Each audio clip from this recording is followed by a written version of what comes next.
Welcome to this episode of Philly on the Rise. As you know, I'm your host, Michael W. Pleasant. We are in downtown Philadelphia, downtown Philly this week. We're actually joined by a book author, Mr. Steve Schloss.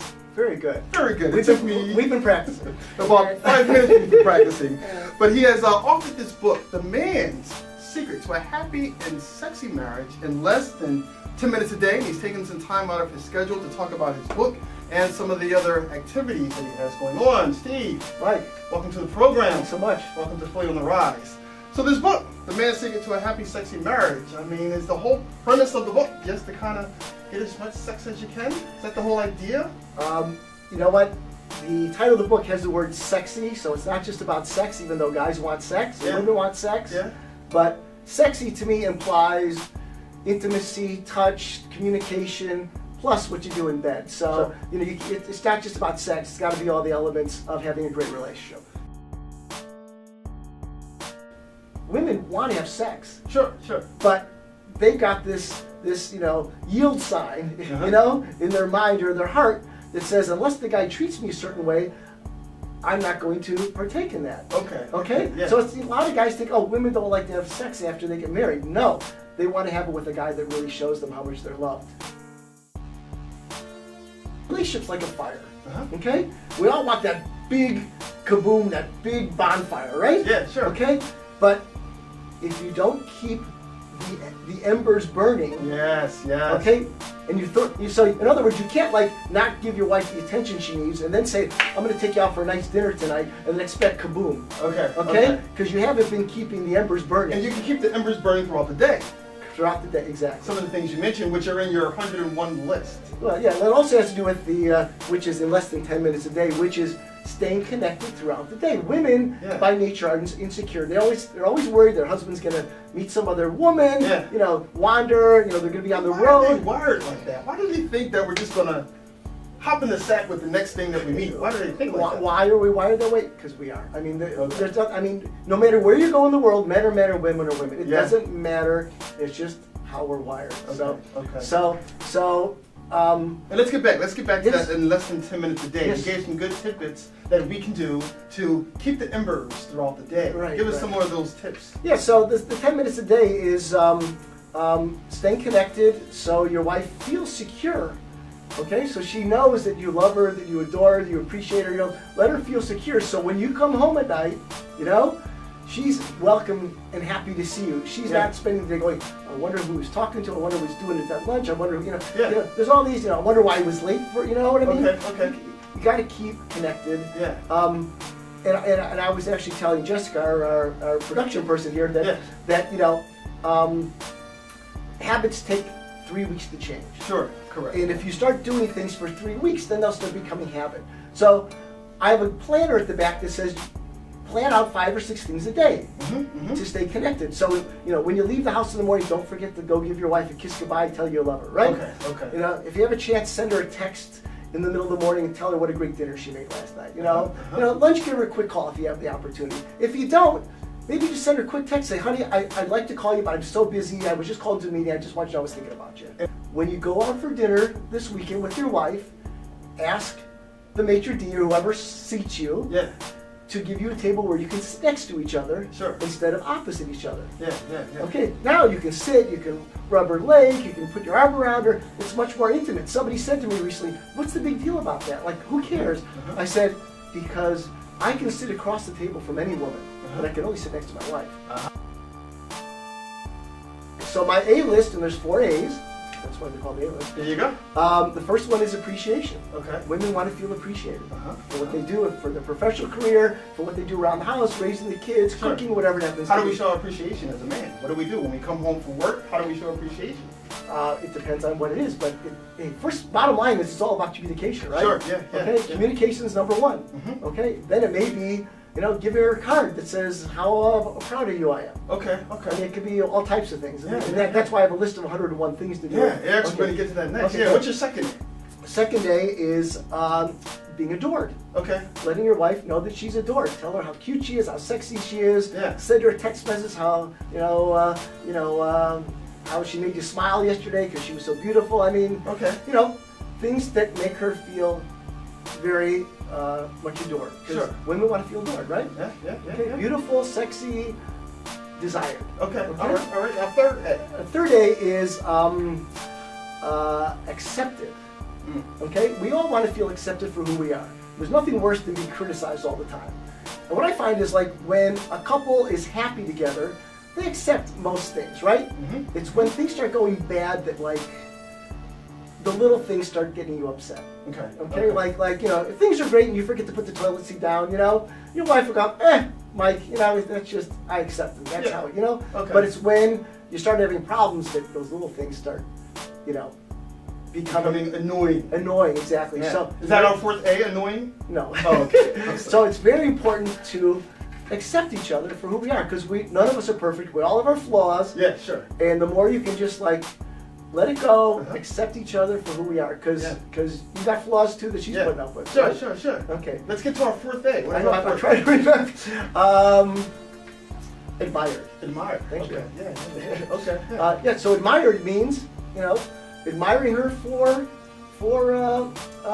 how smart she is and what she does in life. You know, be it her work, be it hobbies she has. I mean, we all want to be admired and made to feel really good about things we accomplish in life. Sure. So- Yeah. So it's different. It's different from appreciation. This is Yeah. more your accomplishments in life. Sure. It's interesting about your four A's because they are all towards the woman. They're geared towards keeping the woman happy. Correct. So is it the modicum, happy wife, happy life? Is that the whole Well, concept of the four A's? is there a phrase like a happy mom is a happy family? I mean, Yeah, now yeah. look, there's no doubt that I believe that it's up to the man to initiate, just Okay. like when you initiated and you approach that woman in the bar, okay? Sure. The man needs to initiate. Mhm. The woman also has to reciprocate back. That's a good word. Okay. The woman has to do something. Right. If I am married, or if I have a girlfriend, and my wife tells me I'm too tired, I don't feel like it, she rejects me, what do I do to that rejection? Well, first off, you need to communicate. Okay? I mean, if you don't talk about it, then there's going to be a lot of resentment. And I think the problem with a lot of relationships is people don't talk about it. They're afraid to talk about it. They think it's going to cause arguments. Mhm. So it's very important to sit down and talk to each other. Okay. Okay? Yeah. You know, sure. You know, people work, people are tired, this and that. So that's expected. Sure. Okay, so maybe you guys have to say, you know what, sweetie, why don't, you know, you're tired? Okay, so what if I got a babysitter? What if we went and took some walks after dinner? You know, maybe, I mean, just little things where you can start feeling close together again. Okay. So it's communication, and it's initiating once again and finding out what her needs are. Understanding her. I mean, she wants to be listened to, right? I mean, Sure, women yeah. want to be listened to. They don't want you to give them solutions necessarily. They don't want you to tell them, you know, they're feeling right or wrong. Right. So it's communication. Once you get engaged, you get married, is guys become what I call yes men. Okay. Okay? Tell us a yes man. What is a yes man? A yes man is a guy that's always saying, yes dear, where would you like to go, what would you like to do, okay? When you think about it, when you were courting this woman who you married, you were always initiating. You were calling her, you were making plans, you're saying, you know, wow, what can we do that would be fun Saturday afternoon, you know? Yeah. But once you get married, you think that I just have to keep this woman happy so I can have sex on occasion. Am I right? Yeah. Okay, I mean, we want that. We want to have a great relationship, but we want our sexual needs fulfilled. Sure, 100%. So what we do is we become yes men, saying, what would you like? We think that as long as we make them happy and give them whatever they say they want, that we will get our needs satisfied. But the key is women aren't attracted to that. Women are attracted to the guy that approached them in the bar and was courting them, making phone calls, making ideas, making suggestions. Okay. And women tell me all the time that the things I write about in this book, they're dying for their husbands to do, Yeah. because guys stop courting. Okay. You know, my elevator pitch is if guys would continue to treat their wives like they did when they were dating them, they would have a much better relationship. And some of those things that you treat, obviously, you hold the door open for them, right? There was a whole test in here that I took, actually. Did you? And I got a Your D. copy's over there. I'm I gonna know, check. I'm it's gonna a- check the notes. I'm gonna I check the got a notes. D on my test. Really? The questions were yes or no questions. Right. I took it with my wife. I got a D. Now, we reversed the questions.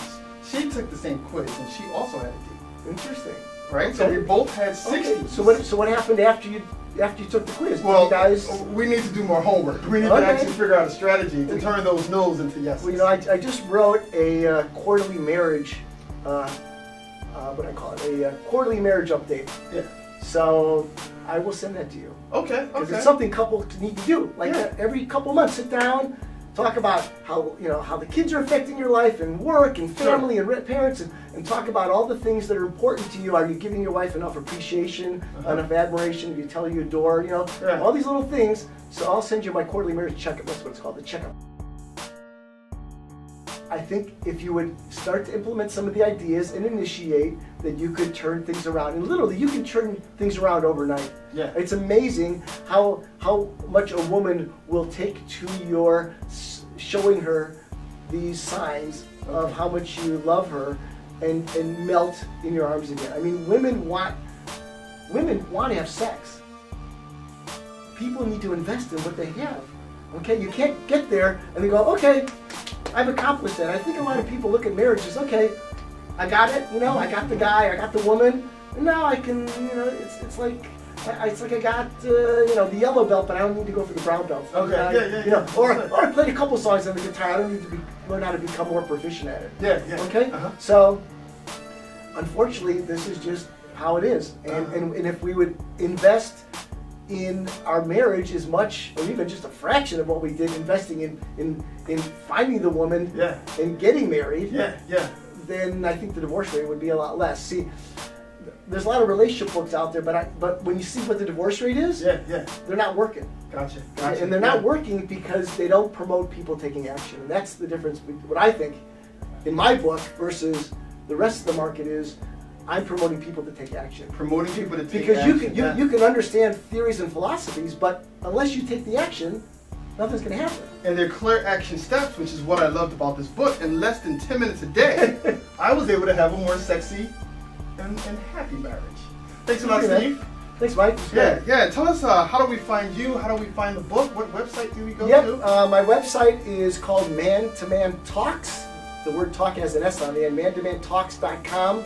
I'm going to be migrating shortly. I was able to buy steveschloss.com, SCHLOSS. Okay. My book is available on Amazon and also on Kindle. So okay, good stuff. My 5-star rated book. 5-star rating. All right. And it's interesting. I've also had licensed therapists Okay. and marriage counselors read my book and give me great reviews. Sure. Yeah. And actually starting to use it in their practice because they don't have these tools available. They actually weren't taught these things. So So husbands, boyfriends, girlfriends, and wives, go out and get this book because it will help your marriage. It will help your marriage. Thanks a lot, Steve. Thanks, Mike. All right. We'll see you soon.